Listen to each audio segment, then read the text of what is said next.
All right, hi everyone. So take two. I'm going to try this again. My internet, I apologize, has been really crazy lately, and I even have a power outage. So we're going to try to get through this again. So I apologize for the delay in getting this out and posted to you guys.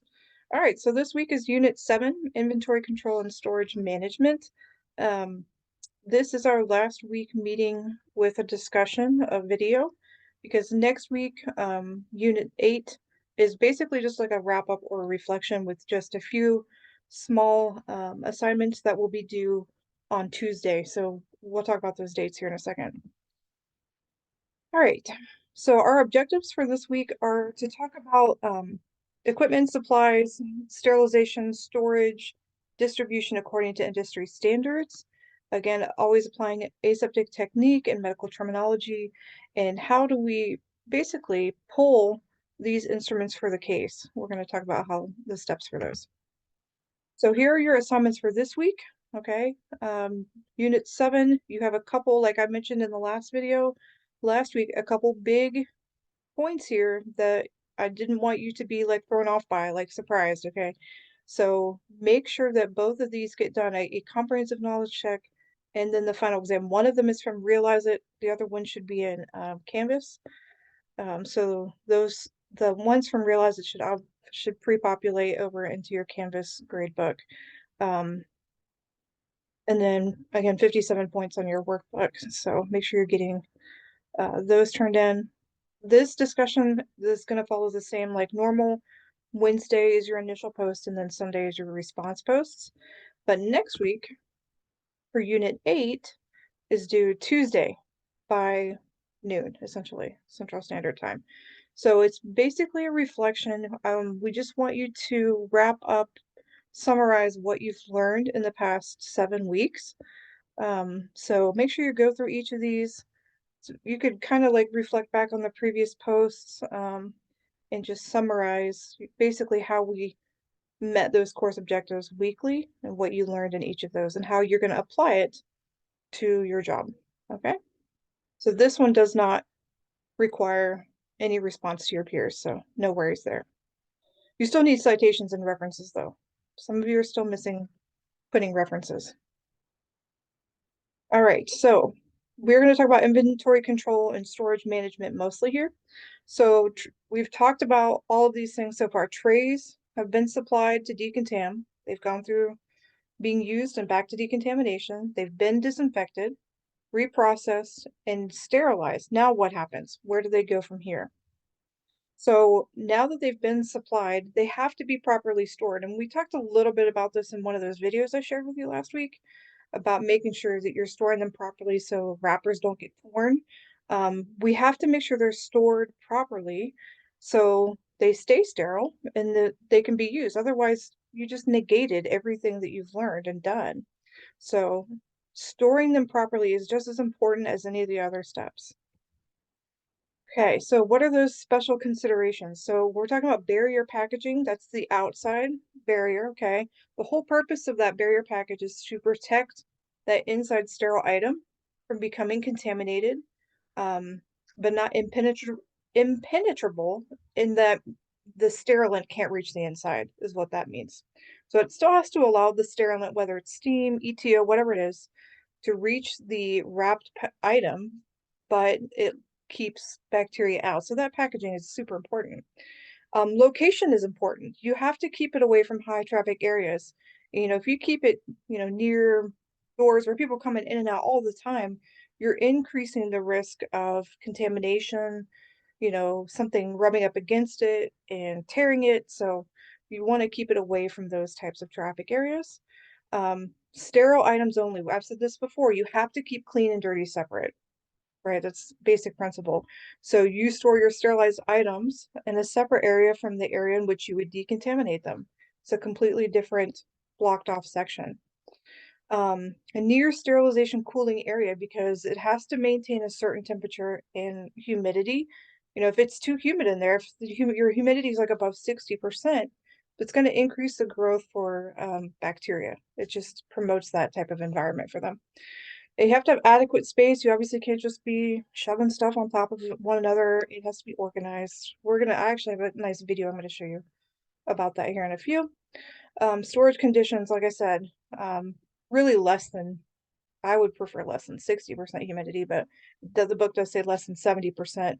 Temperature 65 to 75 degrees Fahrenheit is ideal. Most facilities I think are going to hover between like 68 and 70, I would say. Minimum of 4 air exchanges per hour to keep in the clean air, keep it reprocessing, and no exposure to water. So you don't want to be having like these giant water pipes over where your storage area would be in case those pipes were to burst. You would ruin everything. So that'd be a bummer. And adequate lighting. You obviously need to be able to see what you're doing to see if there is maybe a hole in the package. You need to be able to see those things, right?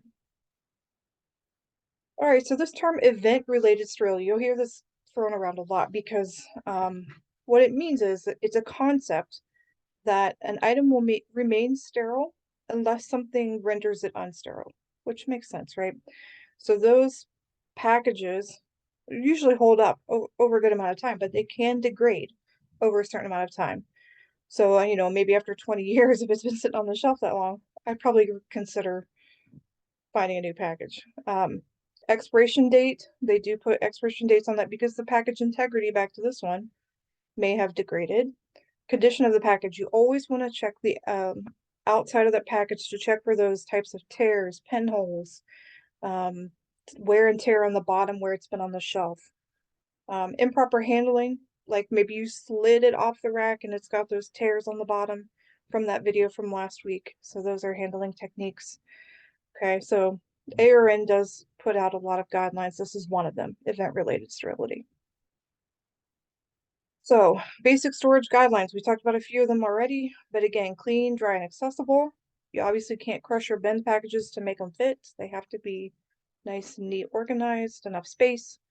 18 inches below the sprinkler head. Even if that sprinkler head goes off, it's probably going to get wet, but it still has to be by fire standards below 18 inches below that. Don't store near any water.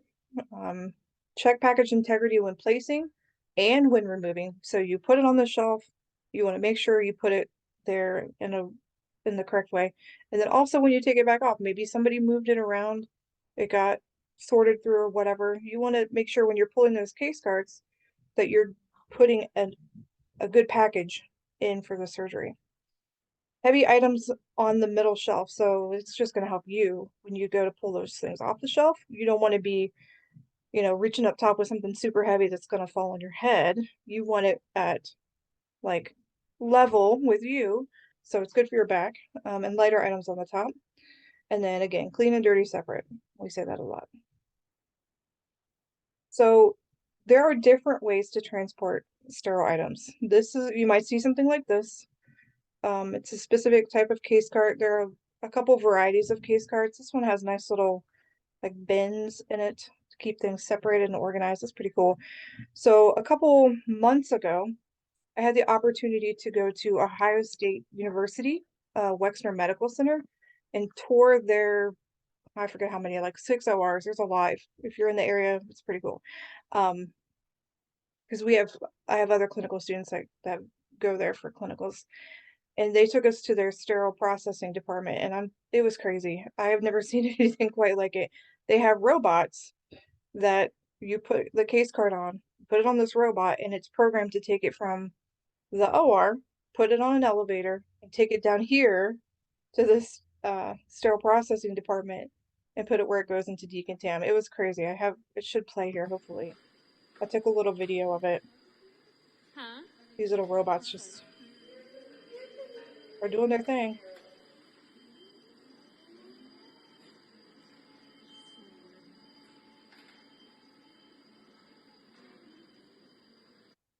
So I thought it was cool. I wanted to share that with you. If you're in a bigger facility, you might see stuff like that. You know, in my area locally, like Ohio State's about 2 hours from me, so our area locally, we don't have anything quite as cool. We have to push them down to decontam manually. So a little bit about record keeping before I show you a couple more videos. We've talked about how important it is to keep good record of the process in the machines because you have to be able to go back and look at those things. in case something does arise that's a problem. So it can be a huge undertaking, but that's why you have to be organized. You have to keep track of supplies, things that are needed on a regular basis. That's somebody's full-time job. That could be something you work up to as a manager, um, keeping track of inventory. And then patient care supplies, things that are used during patient care. Operational supplies are going to be things like, just very basically like pen and paper, or your muslin wrappings, your um, packaging materials that you need for the sterilization process. Those are operational. And then other inventory like disposable items, detergents, washers, sterilizers, those types of things all have to be on record in case something does happen. So here's a video of how this facility keeps track of their inventory, and it gives you a little bit of a tour, so to speak, of their sterile processing, how they organize their items, etc. So I liked this video. I wanted to share this one with you. Tracking stations, everything that comes out and then comes into the department has to be tracked via barcode. Now would be a good time for us to talk about stuff like inventory. Inventory is everything you own, and you own everything around here. This is your stuff, okay? Things like sterilizers are your assets. You have purchased them, okay, and they cost a lot of money. Anything that costs a lot of money comes out of your capital budget or makes up capital inventory. Okay, all other things are, well, unless it's real hardware, are non-reusable inventory, and the name escapes me right now, but it doesn't matter. Okay, so we have things that we use over and over again, and things that are, here it is, consumable. Okay, that's a different type of inventory. We have to watch our consumables. We have to buy them in bulk because we use a lot of it, but not too much, so it goes bad. Okay. Our inventory is tracked by multiple methods. In this particular case, this is a barcode reader. Okay, another way to track our inventory would be to utilize radio frequency devices, comparable to the stuff that they use in the store to prevent theft. So when the doorbell rings, if you walked out, they forgot to not scan something out on the way for the cashiers, this radio frequency indicator would set off an alarm outside. Well, radio frequency indicators are oftentimes used in hospitals too to provide us with real-time movement of the package. To tell us where it is at what given time. Okay? So that's what we have here. In this particular case, this is barcode. Everything that's supposed to be in the package is indicated on the computer screen. It tells us what's going out, what's coming back in, what's inside the package. All right? Moving further on down,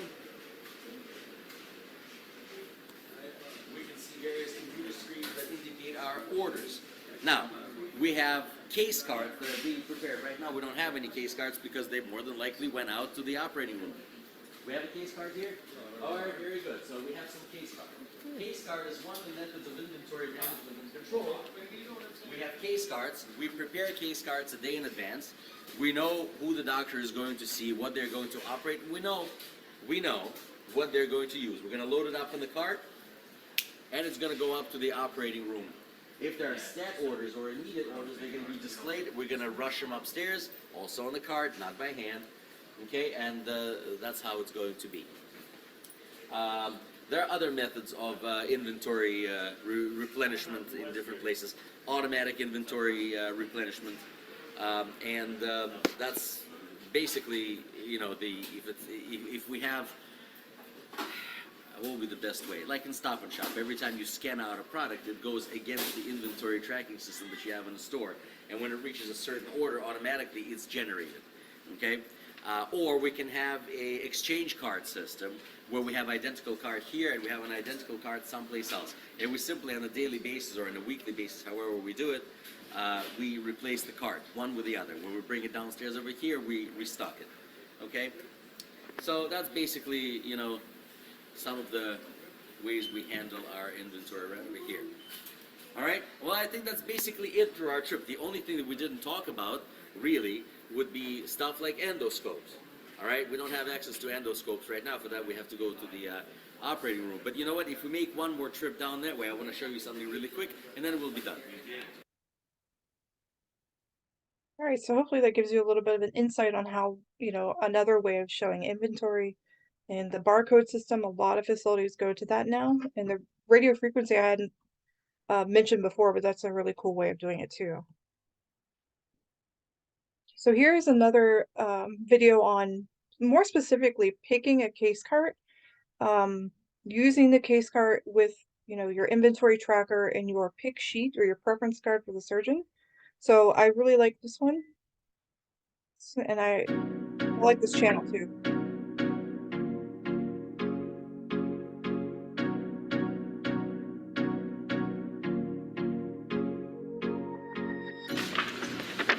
The preference card. This is what we're going to be talking about today. Picking a case cart and talking about preference cards. Let's do this.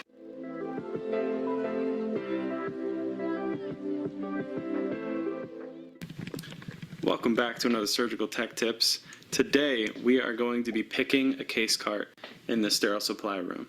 I want to go do a little brief overview again of the preference card itself. We'll do a little walkthrough through the sterile supply room, and we're going to be picking a case card as well.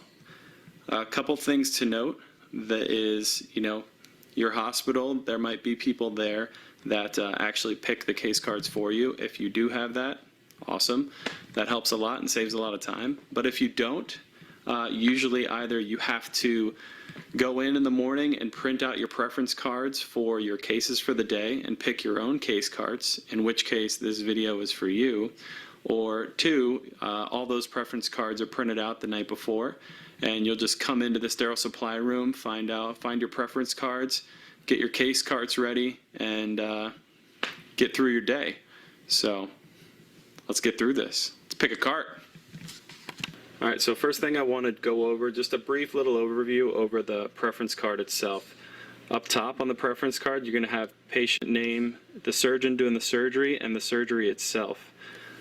Moving down, you have gloves. These are all open supplies in this section, and these are all hold supplies in this section. Obviously, open supplies, you're opening everything in this section. Hold supplies, you're usually waiting until the surgeon comes into the room to ask him if he needs any of these, and it just depends on whether or not they may need them. Irrigations or solutions they might like to use. Second page, we've got the instrument set that we're going to be using for the case, the suture that we're going to be using for the case, and the dressings that we're going to be using for the case. All of these separate little boxes here are kind of places where you can put notes on the preference card, positioning notes for the nurse, what type of medication they may like to use for like a local anesthetic, how they may like to prep the patient, and any equipment that they might need in the OR, and settings for that equipment as well in any of these boxes. And then just general comments as well. A lot of surgical techs will put extra comments in the comments section as well as to maybe how they like to drape and stuff like that. All right, we are ready. We have our preference card, we have our case cart, and we're ready to pick this case.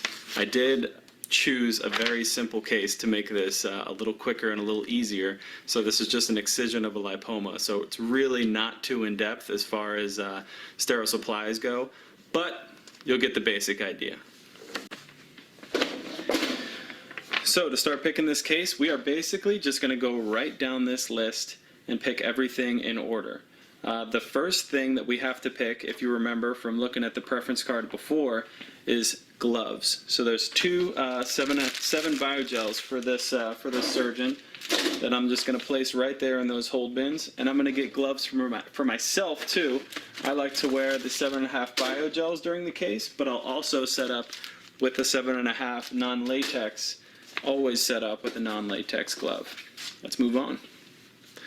Next on down the list, we have two items that the nurse is going to use during this case, and that is the ChloraPrep, which is the prep solution for the patient, and the Bovie pad that they will be putting on that thigh. So let's grab a ChloraPrep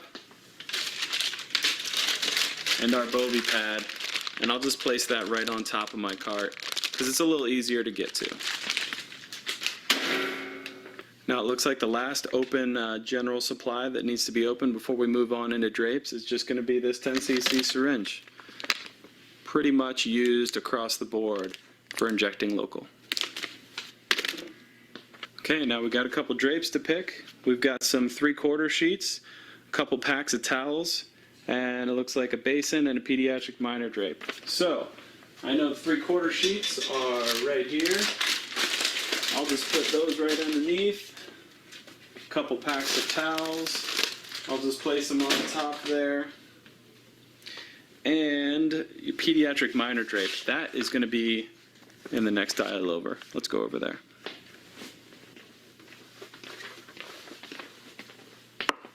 There it is. Nailed it.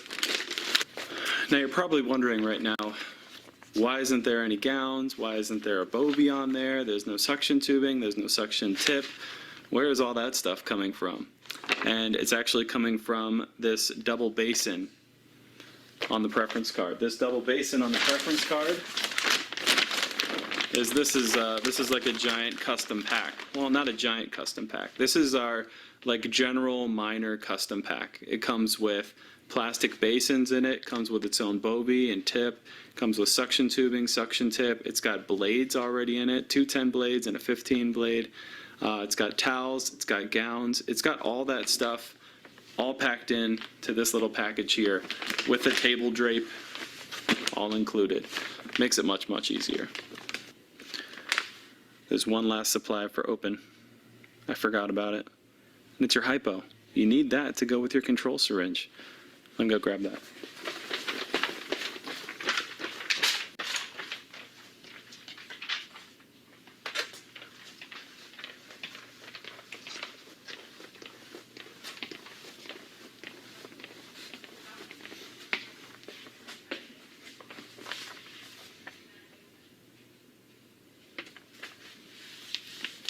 It was right here the whole time.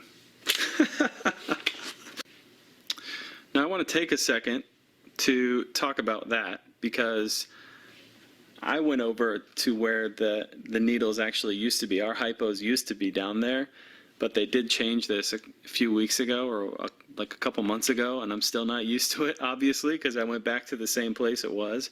If you're ever in doubt, and I hope that your hospital is this organized, but if you see this column over here to the left of our items, that column, it looks like a bunch of random letters and numbers, but actually when you do a close-up to all of these different sections in our sterile supply room have those numbers. So if you're ever wondering where a certain item is, you just look at that item location and then look at all the labels on the walls and on the carts themselves, and you'll be able to easily find them.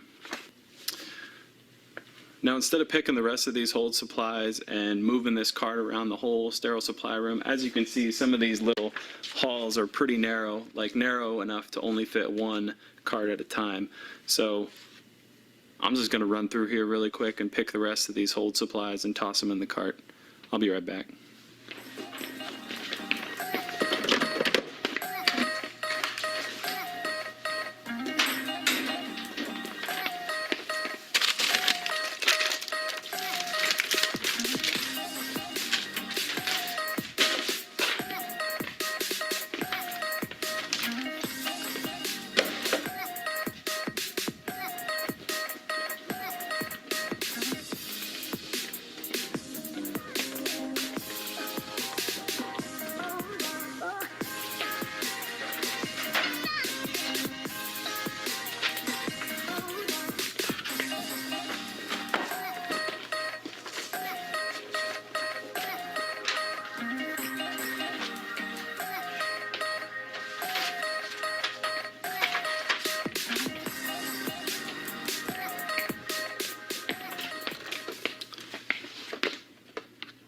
That's it for hold items.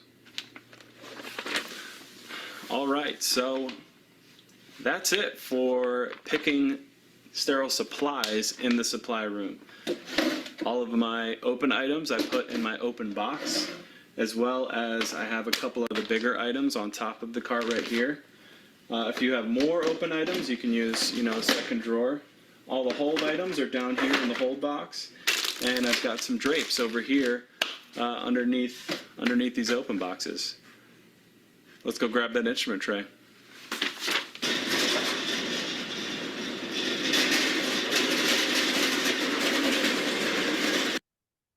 I'm gonna go ahead and stop it there. So he goes to pull the instrument tray. It's very similar to how the other room looked, but hopefully that gave you a good idea as to how it's organized and what you would be doing to pick a case card, a preference card. I like that he pointed out those numbers, like the inventory system, SS, whatever. Most facilities are going to have something very similar to that. At the facility I used to work at, it had something similar, but on the bin itself, we'd have to press a button every time we took something out to keep track. Notice theirs also had barcodes, so the facility may, you know, do that part a little bit differently, or it could just be all computerized. The nurse, the circulator in the room will chart. Um, they may have to keep track of, what's used. Another facility that I have students at for clinicals does it that way. They have to do it in the computer during the case. Yes, we open this, keeps track of it that way. So a lot of different methods. Your facility may end up doing something slightly different. So hopefully that gives you a good idea.